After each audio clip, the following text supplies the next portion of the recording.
यह गीत फिल्मी दुनिया का है, लेकिन इसकी कड़ियाँ अध्यात्म से जुड़ी हुई हैं, इसलिए इस पर थोड़ा प्रकाश डालेंगे। पहले इस गीत को थोड़ा सुन लिया जाए। तोरा मन दर्पण कहलावे, तोरा मन दर्पण कहलावे, भले बुरे सारे कर्मों को देखे और दिखावे। तोरा मन दर्पण कहलावे, तोरा मन दर्पण कहलावे, मन ही देवता मन ही ईश्वर, मन से बड़ा न कोई, मन उजियारा जब जब फैले जग उजियारा होय। इस उजले दर्पण पर प्राणी धूल न जमने पावे, तेरा मन दर्पण कहलावे, तेरा मन दर्पण कहलावे। सुख की कलियां दुख के कांटे, मन सबका आधार, मन से कोई बात छुपे ना, मन के नैन हजार, जग से चाहे भागे कोई, मन से भाग न पावे, तेरा मन दर्पण कहलावे, तोरा मन दर्पण कहलावे। तन की दौलत धन की छाया, मन के धन अनमोल, तन के कारण मन के धन को माटी में मत घोल, मन के कदर गंवाने वाले, हीरा जन्म अनमोल, तोरा भला बुरा सारे कर्मों को देखे और दिखावे, तोरा मन दर्पण कहलावे। यह फिल्मी दुनिया का गाना है। यह मन दर्पण के समान है। यह दर्पण जो है वो आईना को कहते हैं, जिसमें आप अपने चेहरा को देखते हैं, वही दर्पण है, वही आईना है। तो आप जब उसमें चेहरा देखते हैं, आपकी चेहरा जैसा है वैसा ही उसमें दिखाई होता है। आप अपने चेहरा में अगर कालिख लगा के देखेंगे तो कालिख ही दिखाई देगा, अगर हाथ जोड़ के दिखाएंगे तो हाथ ही दिखाई देगा, अगर फूल लेके दिखाएंगे तो वह फूल ही दिखाई देगा। यानी आपके अंदर जो है वही आपके ऐनक में दिखाई देता है। ठीक उसी प्रकार से आपका ये मन है, वह दर्पण ही समझिए, दर्पण के समान ही समझिए। तो जब आपके मन में कोई बुराई आता है तो आप समझ लीजिए कि वह दर्पण में बुराई नहीं है, आपके मन में वह बुराई नहीं है, वह बुराई आपके अंदर है, तभी आपके मन में यह बुराई आता है। इतना अगर आप जान लेते हैं तो आप भला और बुरा को छोड़ करके उस मालिक के नाम का आप स्मरण भजन में लग जाएंगे। तब यह मन जो है आपको पहचान में आ जाएगा, समझ में आ जाएगा और मन की पहचान हो जाएगी और अपने आप को भी आप जान लेंगे। तब इच्छा और मन को बस में करके आप उस मालिक का स्मरण भजन कर सकते हैं। तो यह भजन जो है अध्यात्म से जुड़ा हुआ भजन है। इस गीत में कहा गया है कि मन ही देवता मन ही ईश्वर और मन से बड़ा न कोई। तो जो मन है वही देवता बना हुआ है और वही ईश्वर है, और तीनों लोक में जो मालिक बना हुआ है, जो ईश्वर बना हुआ है, जो भगवान बना हुआ है, वह मन है। इस बात को आपका मन कभी बोध नहीं करता है कि देवता मन कैसे हो सकते हैं, ईश्वर मन कैसे हो सकता है। सारी दुनिया देवी देवता और मन की पूजा करता है, लेकिन यह गाने में कहा गया है कि मन ही देवता मन ही ईश्वर और मन से बड़ा न कोई। यह बिल्कुल सत्य गाना है। इसमें कृष्ण भगवान गीता में कहते हैं कि 10 इंद्रियों का मालिक मन मैं हूँ। गीता में 10 इंद्रियों का जो मालिक अपने को बता रहे हैं कि मन मैं हूँ, वही इसमें कह रहे हैं कृष्ण भगवान कि देवी देवताओं का जितना भी रूप है वह सब रूप मेरा ही है, लेकिन जो जो जीव श्रद्धा के अनुसार, अपनी भावना के अनुसार जिस देवता की उपासना करता है, मैं उसी के रूप में उसको फल देता हूँ। जो भूत को पूजता है वह भूत के योनि को प्राप्त होता है, जो पितरों को पूजता है वो पितृ लोक को प्राप्त होता है, जो देवताओं को पूजता है वो देवताओं को प्राप्त होता है। वास्तव में सब रूपों में तो मैं ही हूँ, लेकिन जैसी भावना, जैसी श्रद्धा, वैसा मेरा उसको फल देता हूँ। तो भगवान भी कहते हैं कि मैं ही देवता के रूप में हूँ, मैं ही परब्रह्म हूँ, मैं ही ईश्वर हूँ। और इस गाने में भी कहा गया है। और आज से 9, 10, 100 साल पहले सतगुरु कबीर साहब ने बता दिया कि ये मन क्या है। उन्होंने कहा कि मने परपंची मने निरंजन, मन ही है ओंकारा, 3 लोक का मन है राजा, को न मन से न्यारा। उन्होंने कहा कि 3 लोक में यह मन राजा बना हुआ है, वही ब्रह्मा है, विष्णु है, महेश है, वही ओंग है, वही परब्रह्म है, वही निरंजन है। मन के सब लोग अधीन है, सब जीव मन के अधीन है, सब मन के गुलाम है, लेकिन मन की पहचान यह जीव नहीं कर पाता है, जिसके वजह से यह जीव भ्रम में पड़ा हुआ है। मन इसको भरमा देता है, अनेक इसको चाहना करा देता है, अलग अलग चाहना करा करके खट विकार में, विषय में, काम में, क्रोध में, लोभ में, मद में, अनेक तरह से यह जीव को भरमा करके और अपनी पहचान को छुपा देता है। उन्होंने कहा कि अगर मन को बस में करना है, मन की पहचान करना है, तो एक ही उपाय है। अगर वह आप कर लेते हैं तब जाकर के आपको मन की पहचान कर सकते हैं और मन के बस में कर सकते हैं।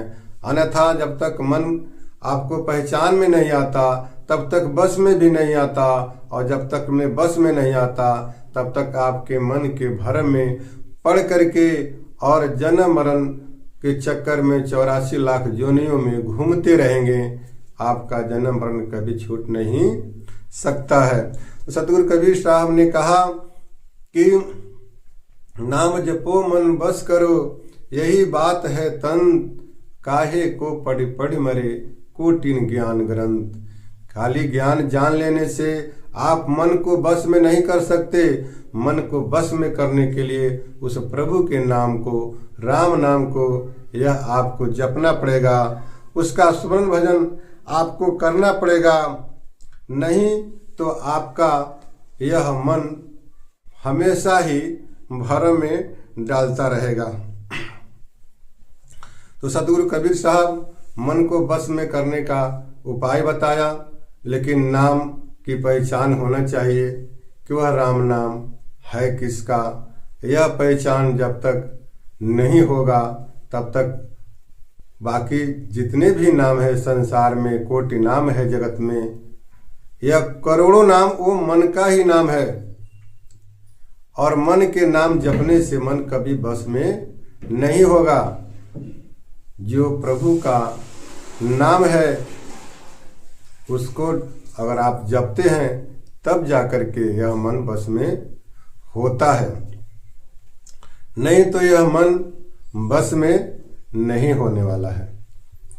सतगुरु कबीर साहब कहते हैं कि मन चिन्हे बिनु भक्ति न हुए, अमृत याद बिन नाम। जब तक मन की पहचान नहीं होगा तब तक आप भक्ति कर नहीं सकते हैं। अन्यथा भक्ति की आपकी पहचान नहीं हो सकती है कि प्रभु को प्राप्त करने के लिए भक्ति का मार्ग कौन है। रामायण में राम जी ने अयोध्या वासियों को उपदेश देते हुए उन्होंने कहा कि भक्ति पथ कौन प्रयासा, जोग न जब तक मख उपवासा। भक्ति पथ यानी भक्ति का जो पथ है, रास्ता है, वह उसका जो प्रयास है, भक्ति पथ कौन प्रयासा, उसका जो भक्ति का जो प्रयास है वो कौन सा प्रयास है, इसको समझना चाहिए। जप तप योग व्रत पूजा मख और उपवास यह भक्ति नहीं है, भक्ति का पथ नहीं है। इससे प्रभु की प्राप्ति आपको नहीं हो सकती है। तो भक्ति का पथ प्राप्त करने के लिए कब होगा? जब मन को आप पहचानेंगे, तभी वह भक्ति पथ में आप जा सकते हैं। अन्यथा यह मन आपको जप में, तप में, योग में, जग में, व्रत में आपको यह भरमाता रहेगा और आपको नाना प्रकार के करोड़ों जन्मों तक यह दुख आपको देता रहेगा। तो यह मन में वास्तव में बुराई नहीं है, बुराई ये आपके अंदर है। आप जब अपने स्वरूप का ज्ञान नहीं कर लेते तब तक भला और बुरा जो भी कर्म है उसकी पहचान आपको नहीं हो सकती। संतों ने कहा कि मन कर्म वचन छाड़ चतुराई, भजत कृपा करिहे रघुराई। मन की चतुराई, वचन की चतुराई और कर्म की चतुराई छोड़ करके आप उस प्रभु के भजन करते हैं तब उनकी कृपा होती है। तो यहाँ तो मन की चतुराई आपको समझ में नहीं आती है और वचन की चतुराई आपको समझ में नहीं आती है, तो कर्म की चतुराई समझ में नहीं आती है। जब यह समझ में नहीं आता है तो फिर आपको भक्ति होगा कहाँ? और उस परम पुरुष परमेश्वर सतपुरुष सतराम जी की कृपा फिर आपके ऊपर कैसे होगी? इसीलिए कहा गया है कि बिरला कोई इस बात को जानता है, बुझे बिरला कोई। कोई है जो यह गुप्तमती सतराम पंथ की जो ये बात है और सतगुरु की जो बात है या प्रभु की जो बात है, यह बिरला ही कोई बुझता है। मन की पहचान, मन एकदम स्वच्छ है, जल के समान स्वच्छ है और दर्पण के समान भी एकदम क्लियर है, साफ है, सुथरा है, उसमें कुछ नहीं है। लेकिन कमी कहाँ है? आपके अंदर। आप अपने आप को नहीं जानते, आप अपने आप को शरीर मान लिए, आपने आप को पुरुष मान लिया, अपने को स्त्री मान लिए, अपने आप को अपने आत्मा मान लिया, परमात्मा मान लिया, जाति मान लिया, धर्म मान लिया। लेकिन ये नहीं समझे कि मैं इस शरीर में चेतन सत्ता जीव हूँ और ये जो मन है वो मेरा पावर है, मेरा पावर है, ये मेरा नौकर है। मेरे चाहना, मेरी इच्छा के अनुकूल यह काम करता है। जो मैं चाहना करता हूँ वही आदेश का वो पालन करता है, जो मैं कहता हूँ वही वो करता है, जो मैं आईना में दिखता हूँ वही वो हमको दिखाता है। तो कमी उसमें नहीं है, यह कमी हमारे में है। लेकिन संसार में जितने भी गुरु हैं, जितने में धार्मिक क्षेत्र में हैं, चाहे आध्यात्मिक क्षेत्र में बड़े से बड़े जो विद्वान हैं, सब लोग अपने मन की बुराई साफ करने में लगे हैं, मन को बोध कराने में लगे हैं, मन को समझाने में लगे हैं, मन को मनाने में लगे हैं, मन के कमियों को दूर करने में लगे हैं। लेकिन जो दर्पण में दिखाई देता है, मन में दिखाई देता है, उसको कितना हूँ आप साफ कीजिए, वो मिटने वाला नहीं है जब तक आप अपने अंदर उसको नहीं ठीक कर लेते। आप अपना अंदर अगर उस चीज को सही कर लेते हैं तो फिर वह दर्पण से भी वह हट जाएगा जो उसके अंदर बुराई है। तो यह मन जो है वो एकदम फ्रेश है, उसमें कोई कमी नहीं है। कमी होती है आपके अंदर। तो यह जीव को अपना बोध करना चाहिए, अपने आप को समझना चाहिए कि मैं कौन हूँ, कहाँ से आया, क्यों आया, क्या करने के लिए आया, क्या कर रहा हूँ और कहाँ हमको जाना चाहिए, मेरा नाम क्या है और मैं कौन हूँ, मेरा स्वरूप क्या है, इसको जानना चाहिए। जब ये अपने आप को जानेगा तब तो यह समझ पाएगा कि मेरा जीव का धर्म क्या है, मेरा अधिकार क्या है, मेरा पावर क्या है और मैं कहाँ से आया हूँ, क्यों आया हूँ और कहाँ जाना है।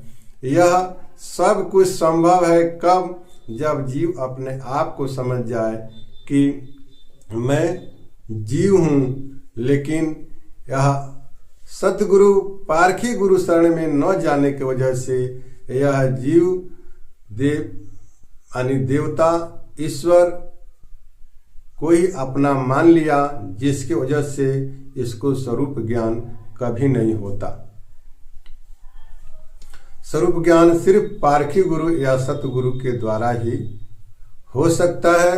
जो भी उनके शरण में जाते हैं वह अपने आप को जान पाते हैं कि मैं शरीर नहीं हूँ।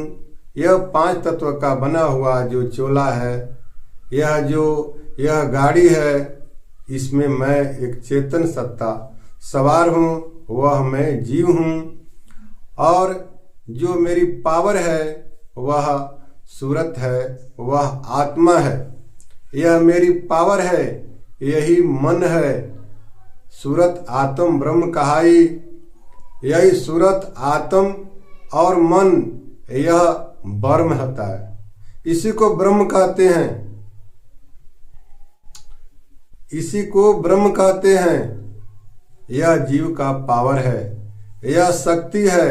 ब्रह्म एक है और जीव अनेक है।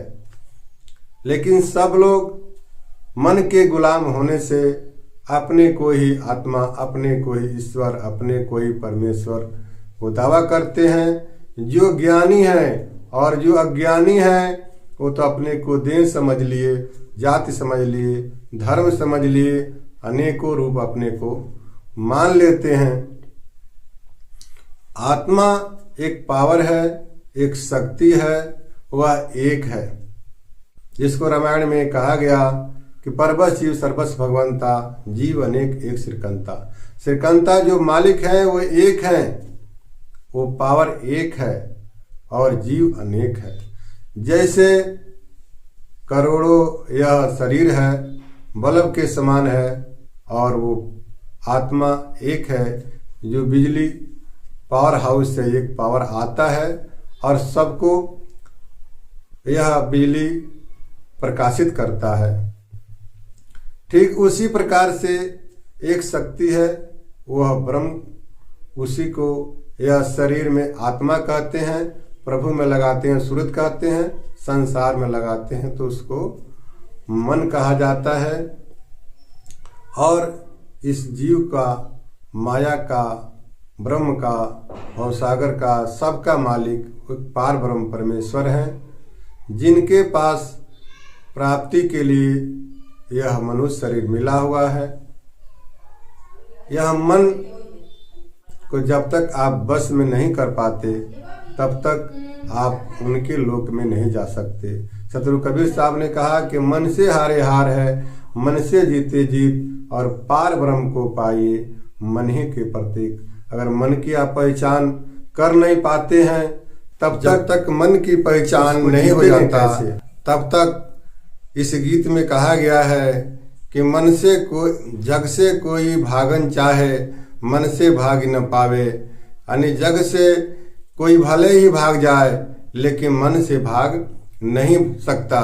सतगुरु कबीर साहब ने कहा कि भग से भागे भगत कहावे, जग से भागे जोगी। अब भग जग से भागी भी जावे, मन से भाग न पावे, संतो मन दर्पण कहलावे। यानी जब तक मन की पहचान नहीं हो सकता तब तक आप कहाँ मन से भाग जाएंगे। जो समझता है कि यह स्त्री माया है, वह स्त्री को छोड़ करके और भक्त बन जाता है। और जो समझता है कि घर द्वार माया है तो इसको छोड़ करके वो जंगल में चला जाता है, लेकिन उसको मन की पहचान नहीं है। जिस स्त्री को छोड़ करके वह भक्त बनता है, वह जो देवी का जो मूर्ति का पूजा करता है, दुर्गा का पूजा करता है, वो भी तो स्त्री की जोनी है, ये उसकी समझ नहीं है। और जो घर द्वार छोड़ करके जंगल में चला जाता है, वह घर छोड़ करके जाता है तो जंगल में भी घर बनाता है। यह शरीर भी माया का है, ये भी तो लेके जाता है, वहाँ जा कर के यह वस्त्र भी पहनता है और जो भोजन यहाँ करता है वो भोजन भी वहाँ करता है। और जो माल मवेशी गाय भैंस है उसको भी ले जा करके वहाँ पर 1-2 के बदले 10-20 वहाँ पर रखता है। जो भी यहाँ पर क्रियाक्रम होते हैं वो सब कुछ वहाँ पर होते हैं, उससे कोई अछूता नहीं है, सारे कर्म वहाँ पर करता है। फिर वह कहाँ से छोड़ करके भाग गया, लेकिन उसको मन की पहचान नहीं है। इसलिए कहा गया, संतों ने कहा कि मन से जीव कहाँ ले भागी, यह 3 लोक 9 खंड यह में सब मालिक बना हुआ है, मालिक है ही। और जो कुछ भी वह कर रहा है वह सब मन के ही है। तो मन से भागा कहाँ, यानी मन की उसकी पहचान अगर नहीं है तो कहीं भी आप भाग के जा नहीं सकते, मन के ही अधीन रह सकते हैं। तो इसलिए जब मन की आप पहचान कर लेंगे तो मन से भागने का और जग से भागने का, परिवार से भागने का, अपने स्त्री पत्नी से भागने का नौबत ही नहीं आएगा। इसलिए सब जान करके आप अगर मन को जान लेते हैं तो आपके लिए सब कुछ सुलभ है और सुखद है और सुगम है, कोई आपके लिए बाधा नहीं हो सकता है। तो यह जो गाना है यह बहुत मार्मिक है, यह अध्यात्म से जुड़ा हुआ यह गाना है। अगर इसको समझा जाए तो अध्यात्म में सब कुछ इसमें प्राप्त होता है। संतों की वाणी और भगवान की वाणी दोनों एक ही होती है, लेकिन यह जीव जब तक पारखी गुरु या सतगुरु के शरण में नहीं जाता है तब तक यह मन के भेद को नहीं समझ पाता है। और जब तक मन के भेद को समझेगा नहीं तब तक वो मालिक को प्राप्त नहीं करता है। कहा गया है कि मिले ही न रघुपति बिनि अनुरागा, किए जोग जब तब ज्ञान विरागा। यानी आजकल जितने भी संसार में देख रहे हैं, दुनिया के लोग जप में, तप में, योग में, जप में, व्रत में, पूजा में सब लोग लगे हुए हैं, लेकिन यह सब कर्म है। और ये कर्म के सब शुभ और अशुभ कर्म के फल भोगने के लिए जन्म लेना पड़ता है। यह आपको शास्त्रों से जान लेना चाहिए और संतों की वाणियों से जान लेना चाहिए। यह मुक्ति का मार्ग नहीं है, मुक्ति का मार्ग तो अनुरागा भक्ति से है। लेकिन अनुरागा भक्ति कोई बिरला ही संत, जो सुजान संत है, वो बताता है कि वो बिरला जो संत बताएगा वह उस राम नाम की भक्ति को बताएगा, जिसमें यह सब नहीं आता है। उस मालिक के नाम का स्मरण भजन जब मन को पहचान कर लेते हैं और अपने आप को जान लेते हैं कि मैं जीव हूँ, तब उस जीव से राम नाम की भक्ति होता है। जीव अपने आप को जब जान लेगा, अपने स्वरूप को पहचान लेगा कि इच्छा मन मति चित्त अहंकारा, मैं हूँ सब इंद्रियों से न्यारा, जड़ चेतन सूरत ज्ञान भया। जब गुरु सत्संग करते करते जब इतना वह जान लेगा कि इच्छा मन मति चित्त अहंकार इस सब से मैं अलग हूँ। इच्छा इंजन हैंडल मन है, स्वत ड्राइवर डाबा तन है, इसको जब वो जान लेगा, मन की पहचान कर लेगा, तो भक्ति के राह में वो लग जाएगा, भक्ति की मार्ग उसको मिल जाएगा। लेकिन यह सब कब संभव है? जब तक आप सतगुरु पारखी गुरु के शरण में नहीं जाते हैं, तब तक बातें तो सब सुनते हैं, लेकिन आपको बोध नहीं होता, आपको समझ नहीं होता। क्यों? कि आप अपने स्वरूप को नहीं जानते, इसलिए मन आपको भरमा देता है। तो सतगुरु के शरण में जाना चाहिए, पारखी गुरु के शरण में जाना चाहिए। और ये गुप्तमति का सतराम पंथ है, इस सतराम पंथ से जुड़ना चाहिए और जुड़ करके जितना भी मर्म है, भेद है, गुप्त रहस्य है, उस सब की जानकारी इस पंथ के माध्यम से आपको हो जाएगा। सारे आपके भ्रम दूर हो जाएंगे, संशय डाउट दूर हो जाएंगे और घर परिवार में रहते हुए उस मालिक का स्मरण भजन करने का विधि और तरीका आपको मालूम हो जाएगा। जैसे एक पतिव्रत औरत अपने पति के सिवा परिवार में किसी को पति नहीं मानती, लेकिन किसी का अनादर नहीं करती है, सभी का सेवा करती है, सबसे प्रेम रखती है, लेकिन अपने पति को ही पति मानती है। ठीक वैसा ही पतिव्रत धर्म यह जो है भक्ति मार्ग में है, उसको जान समझ लेने से संसार में किसी प्रकार का किसी से राग द्वेष नहीं होता है, ऊंच नीच की भावना नहीं होता है, और उस सबसे प्रेम काहू से ना ही सबसे भी प्रेम है और किसी भी से भी नहीं है। यह पुराण के पत्ता के अनुसार इस संसार में रह करके और कमल रूपी अपने सूरत को सूर्य रूपी सतराम जी का ध्यानी बनना चाहिए, जिसे यह जीव सदा के लिए जन्म मरण से मुक्त हो जाए। बोल दीजिए सतगुरु महाराज की जय जय जय, सतराम बाबा की जय।